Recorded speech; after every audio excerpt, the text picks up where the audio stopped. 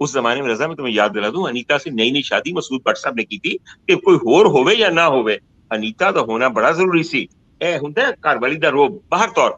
तो मैडम ने सुना, फिर कहा कि भाई नहीं शराब ना होगी, ये ना होगा वो ना होगा। मैडम ने आराम से कहा छड्डो ख्वाजा साहब, सारे गुंडियां नु कोका कोला पिला दे। ये जुमला कहना था कि उन्होंने साथ ही कहा मैडम मुखड़ा हो गया, ज़ालिमा कोका कोला पिला दे।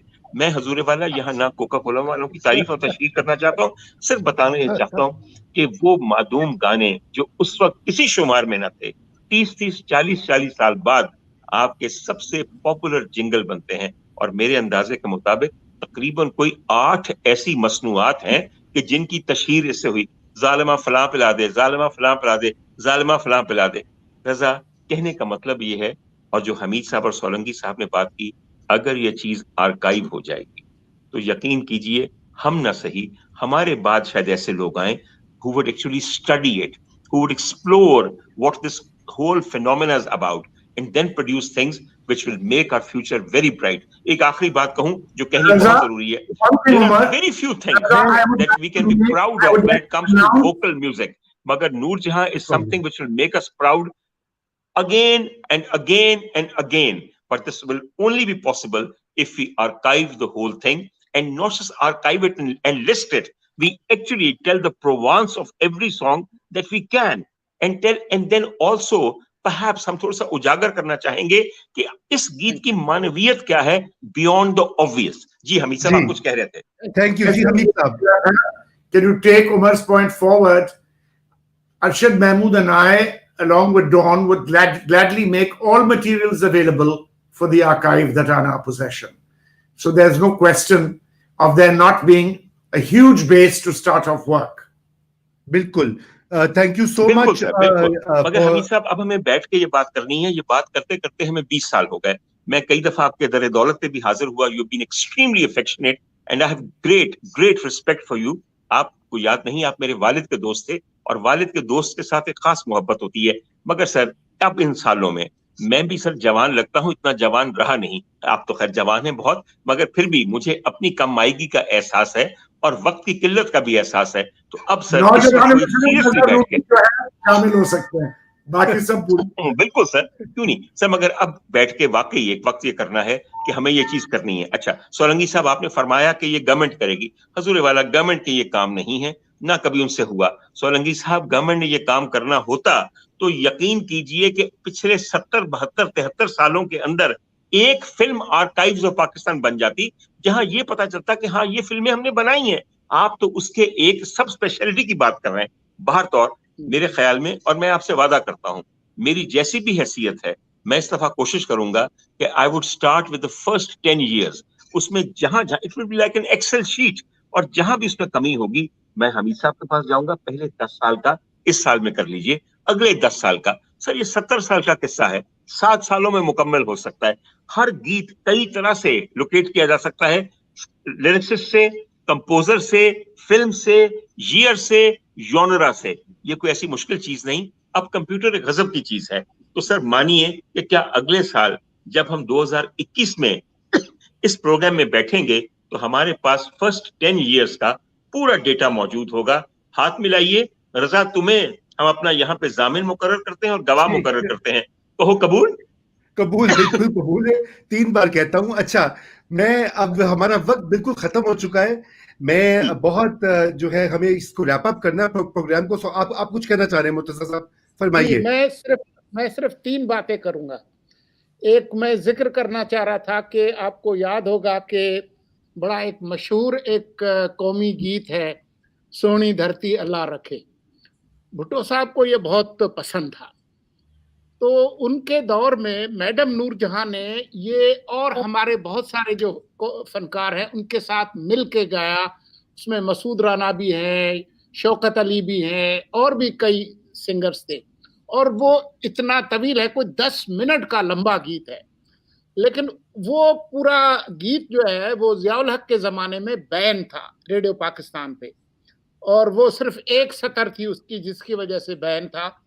उसमें है कि तेरा और जमहूर का रिश्ता कभी न टूटने पाए, उसकी वजह से वो बैन था.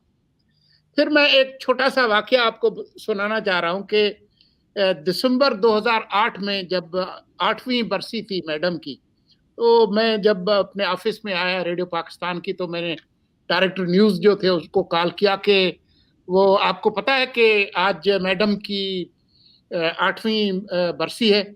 तो उन्होंने कहा अच्छा सर, अच्छा है। मैंने कहा जी हाँ, आज 8वीं बरसी है। तो सर हम फिर क्या करें? मैंने कहा जी आपकी तो खबरें होती हैं, तो खबरों के बुलेटिन में जो है वो कम से कम एक हेडलाइन जो है वो ये होनी चाहिए कि आज मैडम नूर जहां मलका तरन्नुम की 8वीं बरसी है, और वो उसके अंदर आप कम से कम उनके किसी एक गीत का जो है ना वो क्लिप जरूर डालें। कहते सर हम तो खबरें करते हैं, तो खबरों में जो है वो इस तरह की हेडलाइन कैसे जाएगी, और आप कह रहे हैं कि हम गीत चलाएं? हमने तो आज तक कभी खबरों में कोई गीत का कोई क्लिप नहीं चलाया। मैंने कहा नहीं, आज चलाएंगे जरूर। तो अच्छा कौन सा गीत चलाए? मैंने कहा और कोई नहीं मिलता तो आप ये शुरू करें, ये चलाएं कि वो गाएगी दुनिया गीत मेरे सुरीले अंग में, ये जरा रेजोनेट करता है उनकी काम के साथ। तो उस दौर में तो ये हुआ, लेकिन उसके बाद आहिस्ता आहिस्ता लोग जो है वो आज मिसाल के तौर पर, मैं आज की मिसाल देता हूँ, 2 अहम टीवी चैनल्स, उनको उनके एक सीईओ को मैंने कॉल करके कहा कि यार आज आधा दिन गुजर गया है, अभी तक ना मैंने कोई मैडम नूर जहां पे कोई पैकेज देखा है, ना कोई हेडलाइंस में खबर है। तो उसके बाद फिर वो उन्होंने भी और एक और चैनल ने बाद में शुरू किया। तो ये बेहिसी जो है ये खत्म होनी चाहिए। जी, बहुत अच्छी बात कही कि ये बेहिसी इज्तिमाई हो, सकाफती हो, जो कि हम अपनी तारीख के साथ वो कई बार कर चुके हैं। यहाँ भी, हिंदुस्तान में भी, बांग्लादेश में भी ये एक मर्ज है जो साउथ एशिया को लाहक है कि अपने विरसे, अपनी तारीख, अपनी हेरिटेज का उस तरह से ख्याल नहीं करते।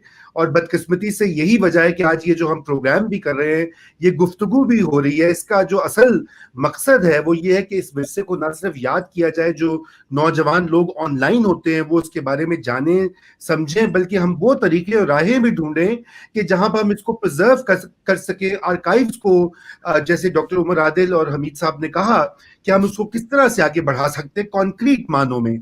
तो मैं नाज़रीन आपका बेहद शुक्रगुजार हूं। आपके बहुत सारे कमेंट्स आ रहे हैं, कुछ लोग सियासी बातें कर रहे हैं। देखिए ये शो सियासत पे नहीं था, ना यहाँ पे जनरल याया खान को डिस्कस करना मकसूद था, ना यहाँ पे जनरल मुशर्रफ को जो है, बहुत सारे कमेंट्स फजूल किस्म के हैं, और भी बहुत सारे कमेंट्स हैं। ये शो बिल्कुल मैडम नूर जहां की याद में, जो कि हमारी लेजेंड हैं, 20वीं सेंचुरी की सबसे आइकॉनिक परफॉर्मर हैं, ये उनके बारे में था। इसलिए आप अपने कमेंट्स को उसी दायरे में रखिए तो बेहतर होगा, और उसको समझने की कोशिश करें, क्योंकि इसका किसी सियासत या किसी और मसले से कोई लिंक नहीं है।